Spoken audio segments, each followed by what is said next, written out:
ایک دفعہ کا ذکر ہے کہ ایک گاؤں میں زینب نام کی ایک چھوٹی بچی رہتی تھی۔ زینب کی دلچسپی ہمیشہ نئی چیزوں کو کھوجنے میں ہوتی تھی اور اس کے دادا جان کی کہانیاں اسے بہت پسند تھیں۔ اس کے دادا جان ہمیشہ اسے جادوئی کہانیاں سناتے اور اپنے بچپن کے دلچسپ واقعات سناتے تھے۔ ایک دن زینب اپنے دادا جان کے پرانے کمرے میں کھیل رہی تھی۔ اس نے ایک پرانی لکڑی کی الماری دیکھی جس میں ایک چھوٹا سا صندوق رکھا تھا۔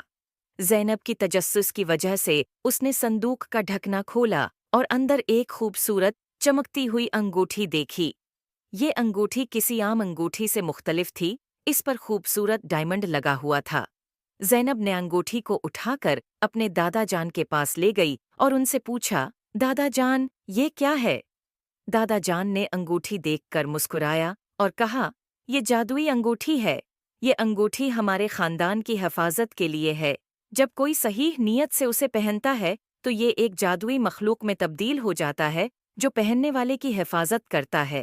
زینب نے حیرت سے پوچھا، کیا میں اسے پہن سکتی ہوں؟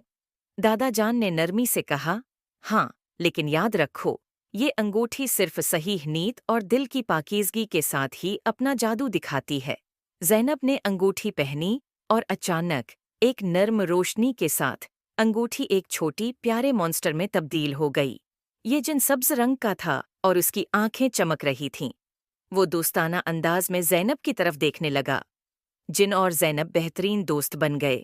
جن ہمیشہ زینب کی حفاظت کرتا۔ زینب نے محسوس کیا کہ جن نہ صرف اس کی حفاظت کرتا ہے بلکہ اسے جادوئی جگہوں پر بھی لے جاتا ہے۔ ایک دن جب زینب جنگل میں کھیل رہی تھی تو اس نے دیکھا کہ ایک درخت کے نیچے ایک ننھی سی بلی پھنس گئی ہے۔ زینب نے جن کو بلی کی مدد کے لیے کہا۔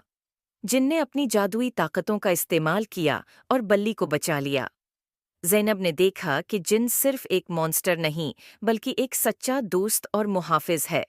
یہ کہانی ہمیں یہ سکھاتی ہے کہ ہم جان سکیں کہ سچی دوستی اور نیک نیتی اور دل کی پاکیزگی کی کتنی اہمیت ہے۔